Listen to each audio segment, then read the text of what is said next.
العدوان الإسرائيلي المتواصل كانت المفاجأة لنا مشاركة 81 مبادرة تطوعية عربية في جائزة بيروت للتطوع. شاركت فيها أو انتقت منها لجنة التحكيم المتخصصة 13. تمت دعوة أصحابها إلى بيروت وهم معنا هنا اليوم. من الجزائر، موريتانيا، الصومال، قطر، سلطنة عمان، فلسطين، سوريا ولبنان تجمع أصحاب المبادرات وناقشوها اليوم أمام لجنة التحكيم التي وضعت نقاطا واختارت الفائزين. أدعو معالي الوزيرة السابقة السيدة فارتيني أوهانيان، أدعو محافظ مدينة بيروت الأستاذ مروان عبود، أدعو مع سعادة المدير العام للشباب والرياضة السابق الأستاذ زيد خيامي للتفضل إلى المسرح وتسليم جوائز المركز الرابع والثالث والثاني، وسنعلن عنهم. المركز الرابع نأمل من كل مبادرة أن يصعد شخص واحد إلى المسرح. المركز الرابع بذور الأمل لبنان.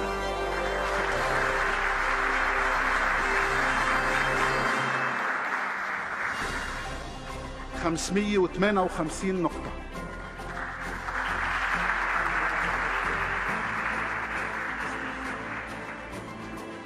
المركز الثالث محترف فني ثقافي للشباب فلسطين بفارق نقطة واحدة. طبعا بذور الأمل أمير القرصيفي، نيفين نصر الله، حيدر علي. محترف فني ثقافي للشباب منى السعيد، تالا الشبلي وأمجد عبد الحفيظ. المركز الثاني قادة الحياة من لبنان 576 والنقطة ونصف. إسلام الحرشي، محمد علي حرقوس.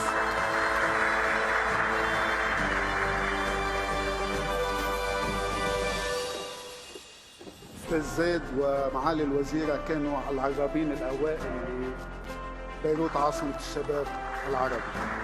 إذا ذكرنا من حل في المركز الرابع، الثالث، الثاني، فمن حل في المركز الأول وجمع رقم كبير من النقاط. مبادرة تطوعية لتنظيف السواحل من الصومال. سومر، أستاذ سومر تفضل لو سمحت. عراب عبد الساتر، وأقول لكم أن هذا الشاب ناضل لكي يصل إلى بيروت. حجز طائرة، ألغيت الرحلة بسبب الأوضاع، حجز تيكت آخر، انتظر في اسطنبول يوم ونصف اليوم، وبعد الانتظار وصل إلى بيروت، وها هو ينال جائزة المركز الأول.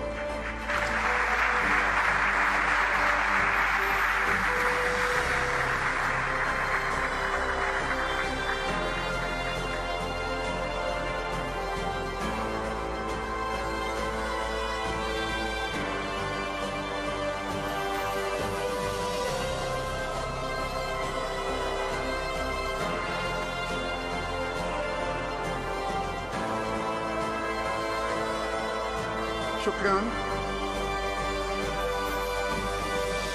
شكرا معالي الوزير، شكرا معالي الأستاذ سومر رئيس اتحاد شبيبة الثورة في سوريا.